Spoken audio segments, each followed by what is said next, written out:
House Leader of the Third Party. Thank you, Mr. Speaker. Unlike the Leader of the Opposition, when I seek to get answers from the other side of the House, I don't seek to create chaos based on unread decisions. I read the Cowichan decision. So my question is focused on getting answers to questions that are important, that don't foster chaos, but foster a sense of collaboration and solutions. On December 6th, the Mayor of Sidney has been invited to spend the night in the winter cold alongside advocates from St. Andrew's Anglican Church, Greater Victoria Acting Together and Homes for Living.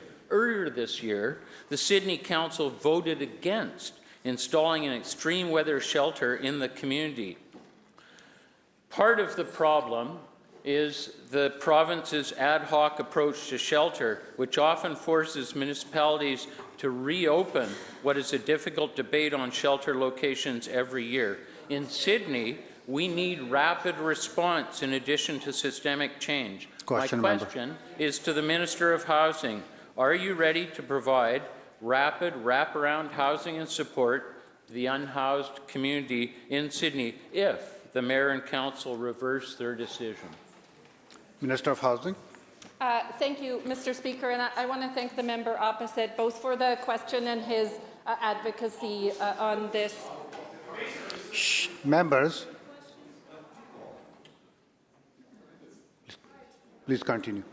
Thanks. I want to thank the member opposite for his advocacy on this front and for vulnerable and homeless populations. Absolutely. We are ready to work with local governments who want to work with us on solutions, particularly where there are good solutions on the table. There are local governments all over this province who have been excellent partners in making land or spaces available, in reaching out to the province proactively to find good solutions. I'm incredibly grateful for the level of leadership that we see from communities all over this province in working alongside us, and we stand ready to continue to do that work wherever we can.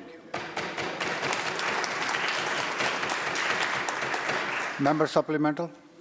Mr. Speaker, there's a phrase sometimes used among social advocates: displacement equals death.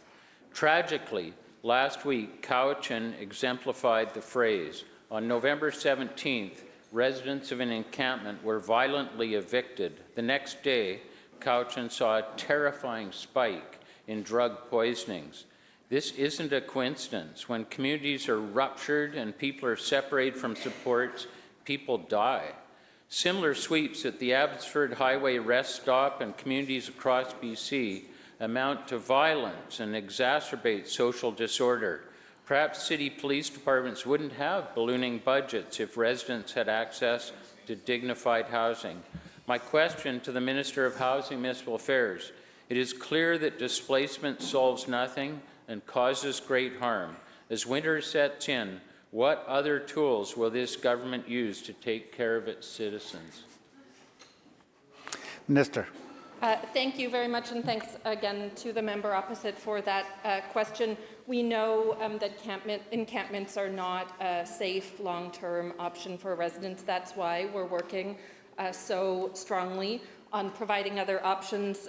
In North Cowichan and Duncan, BC Housing is currently funding 52 shelter spaces for people experiencing homelessness. An additional temporary winter shelter with 24 beds is set to open any day now. As well, the province and Duncan are partnering together on homeless and encampment response temporary housing solutions with a 34-unit tiny home village that welcomes people who are transitioning out of homelessness. We know that these are the answers that provide good long-term supports, and we'll continue to do that work.